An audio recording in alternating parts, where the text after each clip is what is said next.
Dans quelques jours, la ligne de départ du Grand Raid à Saint-Pierre réunira une nouvelle fois des athlètes du monde entier. Une belle sélection de trailers parmi les meilleurs du circuit. Cette année, le plateau est encore très relevé, mais certains brillent par leur absence. C'est assez exceptionnel pour le souligner, aucun des 3 derniers vainqueurs de la Diagonale ne s'est réaligné. Kilian Jornet, Julien Chaurier et bien sûr François Den, 3 grands champions qui ont chacun réalisé un doublé, Julien Chaurier en 2009 et 2011, Kilian Jornet en 2010 et 2012 et François Den sur les 2 dernières éditions en 2013 et 2014. En l'absence de ces incroyables performeurs, on peut se prendre à rêver cette année d'une course qui laisserait un peu plus de place au suspense, avec une bataille de vent qui se prolongerait au-delà de Sillaos. Mais les têtes d'affiche de cette année peuvent à leur tour nous réserver de belles surprises. On ne les connaît pas encore très bien ici, mais pour la 2e année consécutive, de nombreux internationaux seront sur nos sentiers. Un phénomène qui s'est amplifié avec l'inscription depuis l'année dernière du Grand Raid au circuit mondial, l'Ultra Trail World Tour. Et la grosse star du moment, c'est lui, le Lituanien au nom tout droit sorti d'un grimoire, Gediminas Grinius. Premier au classement général provisoire de l'Ultra Trail World Tour 2015, avec notamment 2 belles victoires sur la Transgrande Canaria et l'Ultra Trail du Mont Fuji, Gediminas Grinius revient sur la Diagonale avec de grosses ambitions. En 2014, Gediminas a mené sa course de main de maître en finissant au pied du podium, à seulement 20 secondes du 3e, Aurélien Collet. Avec son expérience de l'année dernière et ses performances actuelles, Grinius est un sérieux prétendant à la victoire. L'autre grand favori, c'est Iker Carrera. L'Espagnol est déjà venu 2 fois sur la Diagonale. À chaque fois, il en a été un grand animateur, promis au podium. Mais à chaque fois, aussi, ses courses sont soldées par un abandon. En 2012, après avoir longtemps couru en binôme avec son coéquipier Kilian Jornet, Iker Carrera a dû renoncer à Roche-Plate, laissant Kilian filer seul vers la victoire. L'année dernière, longtemps 2e loin derrière François Den, cette fois-ci, Iker a finalement abandonné à Altela. S'il a décidé de revenir une fois encore après ces 2 échecs, il y a fort à parier que l'Espagnol, tout en restant prudent, n'aura pas l'intention de jouer les figurants. D'autres internationaux seront également de retour, comme l'Italien Stefano Ruzza, arrivé 7e en 2014, et la star japonaise Kenichi Yamamoto, arrivé juste après en 8e position. Un coureur qui n'est pas passé inaperçu, sa course ayant été suivie par toute une équipe de télévision japonaise. Côté métropolitain, on retrouve aussi une belle brochette d'athlètes, avec à leur tête, comme toujours, l'incroyable Antoine Guillon. Depuis presque 10 ans qu'il vient sur notre île, Antoine n'a jamais gagné, mais sa régularité impressionne.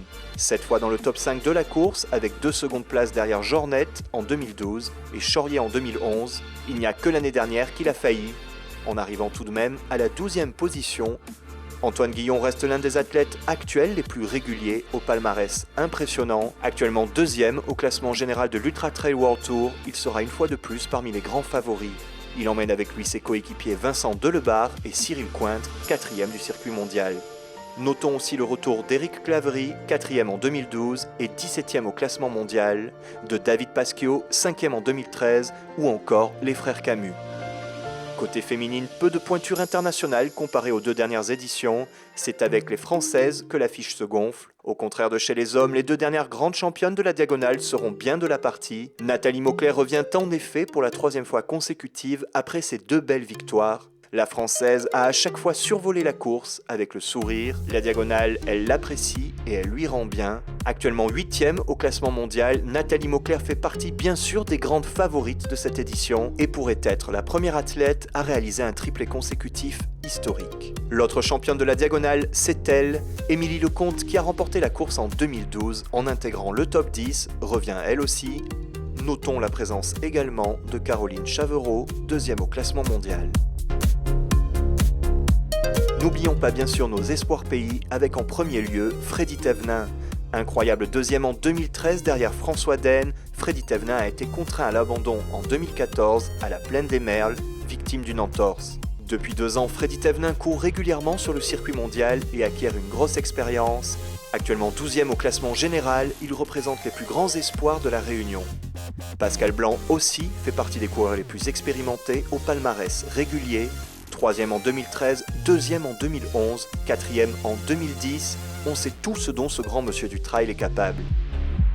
Il sera le seul précédent vainqueur de la diagonale à se réaligner au départ. Thierry Chambry, dont le sacre remonte à 2007, revient cette année en pleine forme. Vainqueur du Caldera Trail en mars dernier, Thierry Chambry pourrait bien nous réserver une bonne surprise.